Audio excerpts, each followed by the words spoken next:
लोकमाता राष्ट्रमाता अहिल्यादेवी होळकर यांना मी नमन करतो, त्यांच्या चरणी नतमस्तक होतो। या देशामध्ये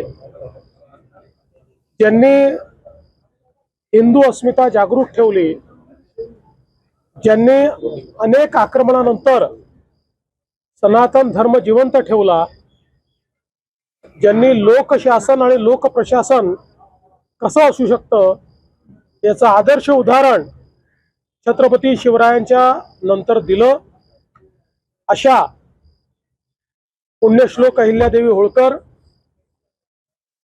यांना अभिवादन करण्याकरता आम्ही सगळे लोक या ठिकाणी एकत्रित आलो।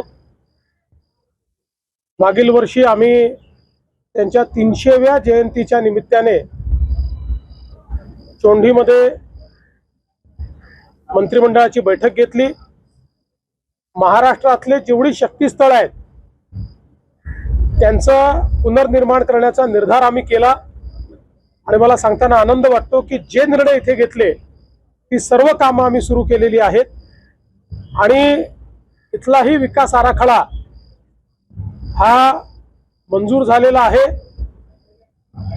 प्राध्यापक राम शिंदेजी यांच्या नेतृत्वात त्याच्या सर्व काही गोष्टी आम्ही पूर्ण केलेल्या आहेत। फक्त आचारसंहिता सुरू असल्यामुळे आम्हाला आज भूमिपूजन करायचं होतं, पण ते करता आलं नाही।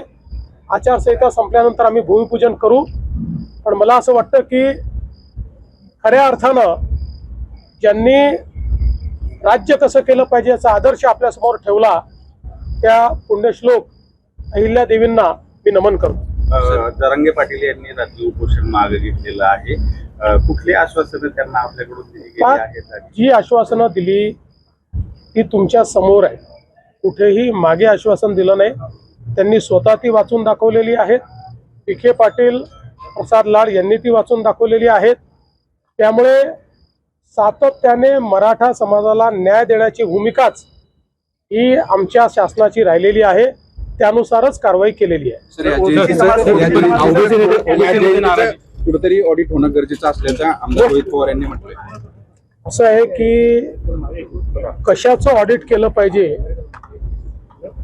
याचं खरं म्हणजे भान ठेवलं पाहिजे आणि इतक्या महत्त्वाच्या पर्वाला अशा पद्धतीनं राजकीय रूप देणं, राजकारण कुठे करायचं आणि कुठे करू नये याचं भान असावं एवढाच माझा सल्ला आहे।